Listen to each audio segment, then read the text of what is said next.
Nova Evolution, gracias a su tecnología Hydromax, absorbe más para que uses menos papel. Nova Evolution Gigante. Estamos de vuelta en Última Mirada. Sigue un poco enfermo Raúl Sor, que es nuestro analista internacional con quien conversamos todos los días acá. Y por lo tanto estamos con Jorge Satt. Él es el director del Centro de Estudios Internacionales de la Universidad Católica. Gracias por estar acá. Y tenemos ganas de pegarle una mirada a este concepto de guerra comercial que se ha instalado respecto de lo que hace Trump y que replica China. Tú escribiste una columna ayer en el Diario Financiero donde tú dices que Chile inevitablemente va a recibir embates de esta situación en una serie de ámbitos, y nos gustaría un poquitito que nos contaras, a ver, ¿por qué un país que para muchas cosas no es tomado en consideración en casi nada, sin embargo, recibe todos los embates de lo que hacen los grandes? Claro. Bueno, buenas noches, Fernando, gracias por la invitación. Primero porque nuestra economía es una economía abierta al mundo y tiene una alta exposición a Estados Unidos y China, que son nuestros dos principales socios comerciales. Yo estaba mirando las cifras y más del 40% de nuestras exportaciones van a China y Estados Unidos. Un cuarto del total solamente a China. Y obviamente ahí hay un producto, un commodity que es fundamental, que es el cobre y los productos asociados, que cuando baja el precio de esa materia prima se ve afectado. Ahora, no es un impacto en el cortísimo plazo, sino que es algo que en el mediano plazo puede tener un efecto en Chile, fundamentalmente por la desaceleración de la economía en caso que la guerra comercial se generara una escalada, es decir, Estados Unidos aplica medidas, luego China reacciona como ha acontecido, la Unión Europea se suma y comienzan a sumarse una serie de países que en definitiva hacen más costoso, entre comillas, el comercio internacional. Sí, ahora hay una cosa interesante, Jorge, porque como dice el dicho, para bailar tango se necesitan dos, pero para iniciar una guerra comercial basta con uno, el que la inicia. Exactamente. El que tenga la disposición de hacerlo, digamos. No necesita que estén de acuerdo los dos para hacerlo. Claro. En este caso Trump la inició, fijó fecha y hora el viernes pasado, lanzó el plazo del 30 de agosto. El plazo del 30 de agosto y China le respondió con algunas cosas, pero ¿cómo se ve en la práctica, si uno tuviera que explicarle a la gente que nos está viendo, cómo se visualiza, qué es lo que va a ver para darse cuenta de la guerra comercial? Una guerra común y corriente, tienes bombas, tienes ejércitos, tienes invasiones, tienes muertos. ¿Cómo se ve en la práctica una guerra comercial? ¿Cómo se nota que ha empezado una guerra comercial?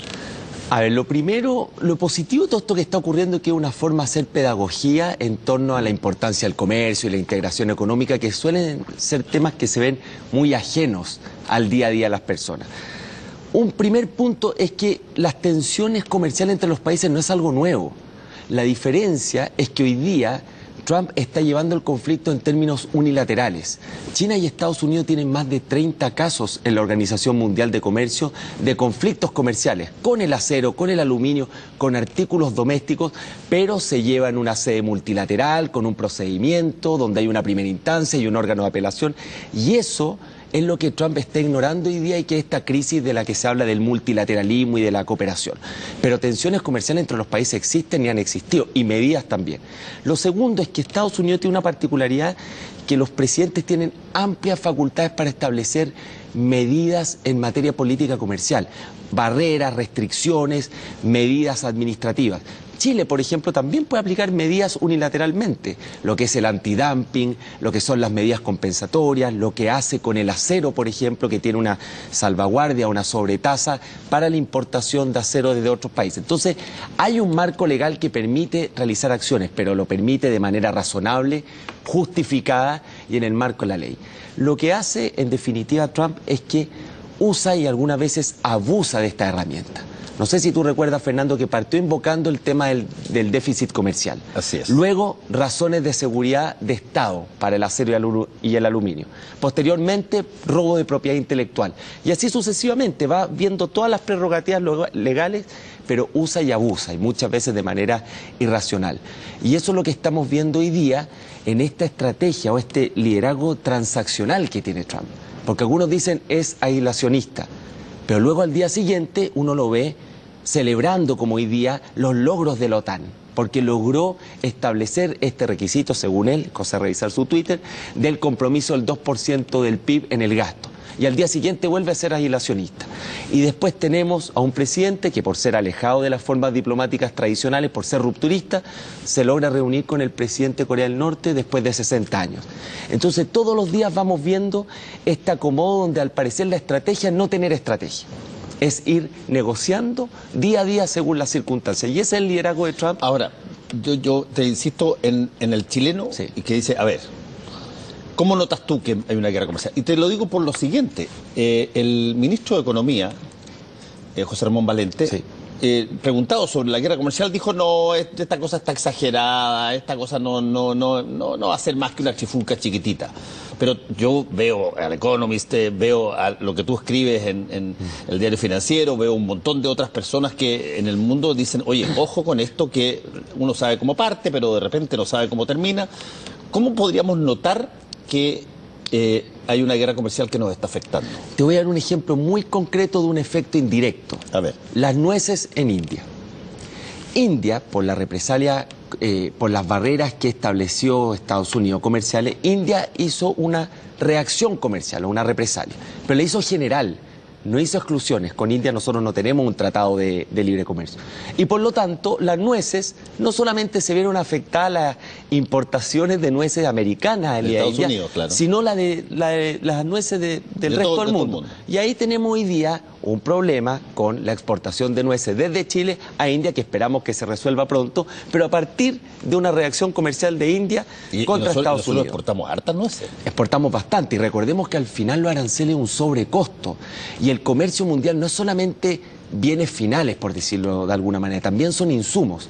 Entonces, cuando yo le pongo un sobrecosto al acero, al aluminio o a otro tipo de bienes intermedios, finalmente los precios finales, ¿qué pasa? Suben y eso lo paga el consumidor. Eso no se va a notar de un día para otro en Chile, pero si esta guerra comercial comienza con una gran escalada, el caso que yo pongo de la India, que es indirecto, podría traducirse en muchos otros casos. Ahora, ¿qué es lo positivo de Chile? Que nosotros tenemos una amplia red de tratados comerciales.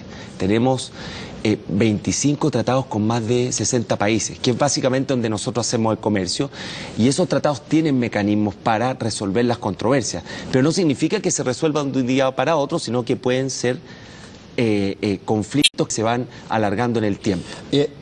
Jorge, y quizás, como en toda guerra, sí, hay ganadores y perdedores. Uno puede perder, pero de repente puede haber, no sé, un espacio para que el cobre chileno o el litio chileno, lo que sea, tenga una mayor posibilidad de funcionar porque es apetecido y por lo tanto tú puedes hasta subir los precios, no tengo idea, pero ¿hay países que se van a enriquecer de una guerra comercial que inician otros?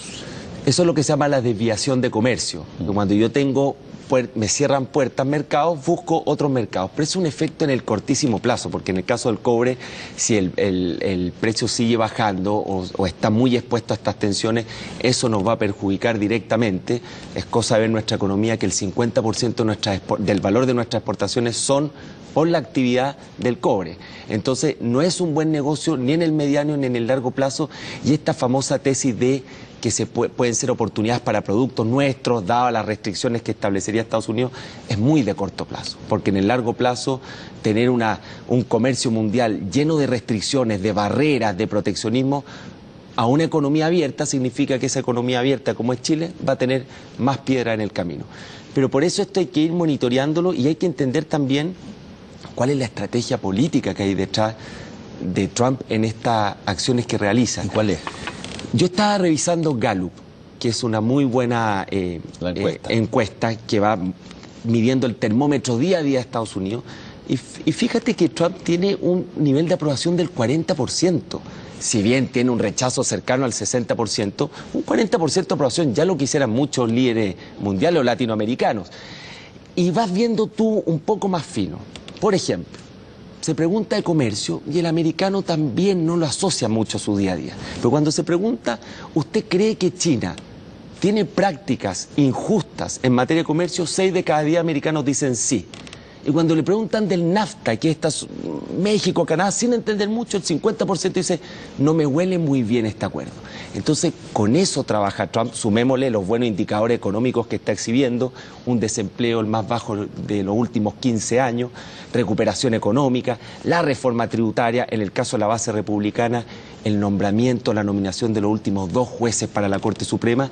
Entonces, también dirige bien su mensaje a esa base de apoyo, teniendo a la prensa en contra, teniendo formas que molestan al mundo en general, pero haciendo un buen negocio político a su base de apoyo.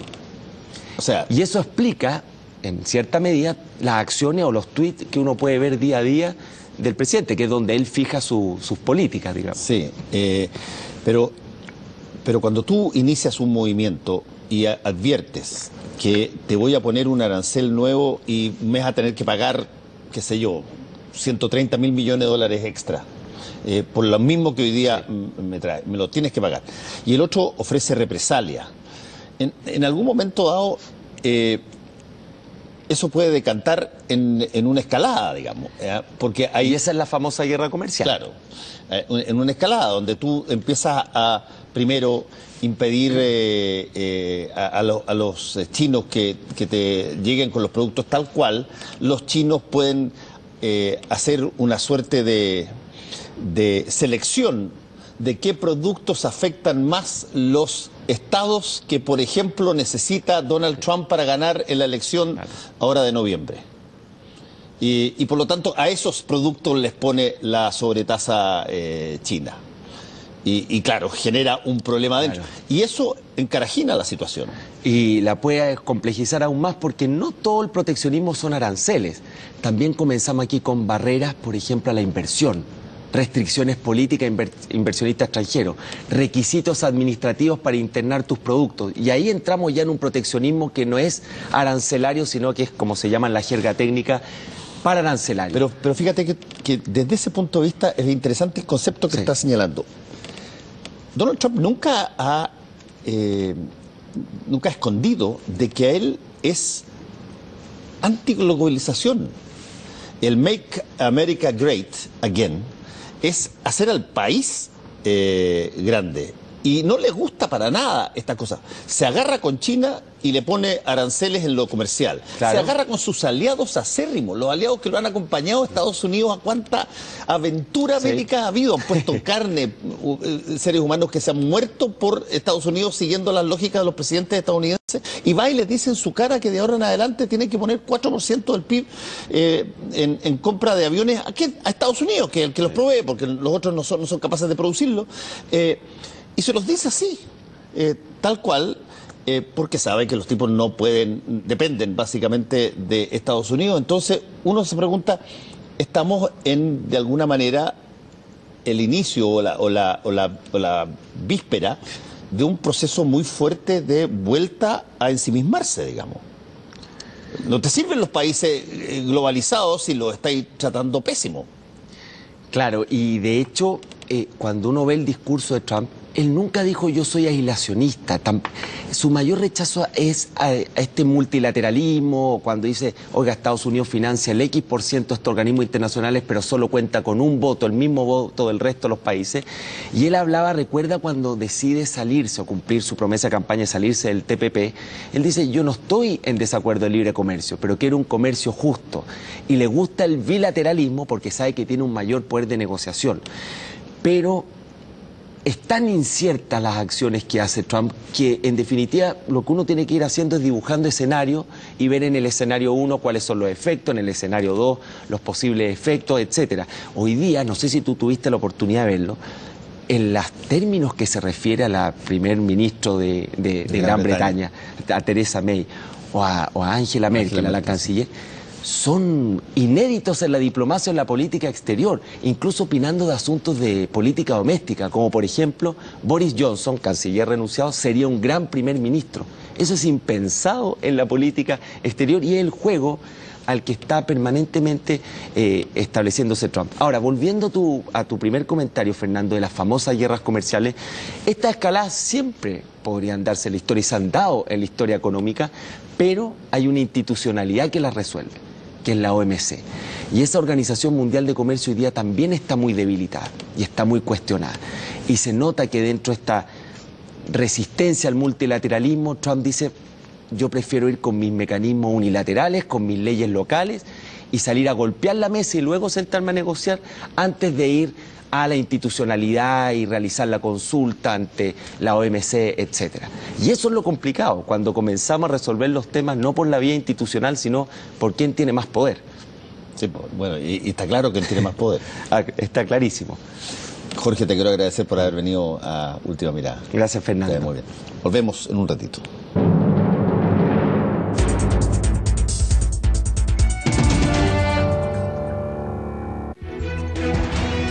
BTR está presentando